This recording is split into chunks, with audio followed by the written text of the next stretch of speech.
laws. However, the reality is the legal system does need changes. All right, Kirsten Sinema, now an independent senator, no longer a Democrat, although she'll caucus with the Democrats in the new Congress, saying what's very obvious, particularly to my next guest, that the border is still a mess and getting messier. And in this case, quite literally for Brent Smith, the Texas rancher, has to deal with it pretty much every day. Brent, good to have you. Your ranch encompasses an area that you get quite a few migrants sort of, going right through. Maybe you could tell us. Hey, Neil. Yeah, my family's been ranching in Kinney County for over 3 generations. And, we're kind of known as the Godaway County because we don't have a port of entry in Kinney County. Ours, Eagle Pass and Del Rio neighbor us on the sides. And, the amount of traffic coming through Kinney County and on the ranches is astronomical. I get stories every day from ranchers because I'm the Kinney County attorney as well. Oh, wow. So a lot of the landowners reach out to me and, ask, what can we do? At this point, Neil, Texans feel like the state has surrendered the sovereignty of Texas to the cartels. We don't know what else to do.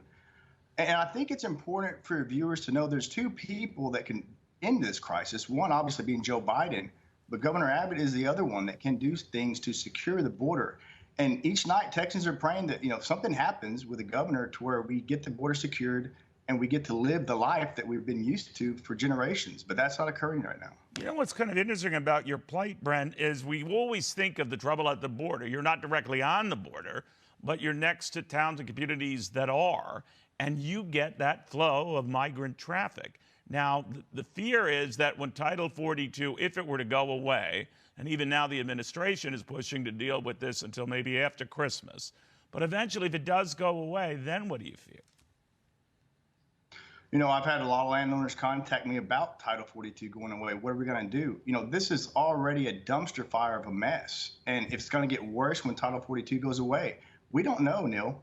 We're trying to figure out what can we do, and I've gotten calls from other counties trying to figure out what can we do to help, secure our own county, if not the state. But I just go back to Governor Abbott. We're relying on him to take the actions to secure the border. And what is he not doing, Brent, that you'd like to see him do? Well, right now, Neil, we're absorbing everything. We're busing them through the United States. We need to actually prevent them from crossing in the first place. If it's not at a port of entry, Texas can secure its own border under Article 1. And so, it's an emergency type of provision in the Constitution that would allow that. When you say secure the border, did you mean building a wall or finishing a wall? Because federal authorities then claimed, that the Biden administration claimed, as soon as it took office, everything that Donald Trump was doing stopped. And they said it was in their power to stop it. You're saying it's within the governor's power to do whatever he wants. Well, to a certain degree, he can secure the border to protect Texans. And using Article 1 under the Constitution to do that has nothing to do with immigration. It has everything to do with protecting Texas and the rest of the nation and the sovereignty. The border wall would help, obviously, but that's a 2-year, 3-year down the line type deal. Secured. We need something now. We can't wait 3 years. We won't be here. The state of Texas and the United States would not look the same in 3 years, I guarantee you. And I take it from what you're saying, there are other ranchers, neighbors of yours, who are dealing with what you're dealing with. Right. Just to give you an example, one rancher called me the other day. They were talking about at night they have to black out their windows in the house because if there's any light that shows from the outside at night, it attracts, the people coming through their property with illegal aliens or smugglers. They'll come to the house and knock on the door and try to get in. So they have to black out their windows at night so that won't occur. That's what we're living with down here. There's another mother who was home with her child by herself. They attempted to break in the door. She was inside the house waiting for law enforcement to arrive, and it took 20 minutes for them to do so. So it's that bad. But they will knock on. Wait a minute. They will knock on the door and either force their way in or just ask you, "Can we come in?"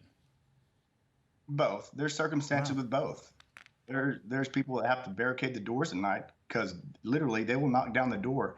Speaking of doors, America's front door is being kicked in right now. That's what's happening. They're not claiming asylum properly. They're not coming through the ports of entry. Yeah. This is a huge mess that we've got to deal with. It's urgent. It's an urgent crisis that we have to address. And yours is a different situation we don't appreciate. I'm glad you shared it with us. Brent Smith, Texas rancher, Kinney County attorney as well. This is real. This is happening all the time, not in a border community, but borders those that are. So remember how far north this goes in the process.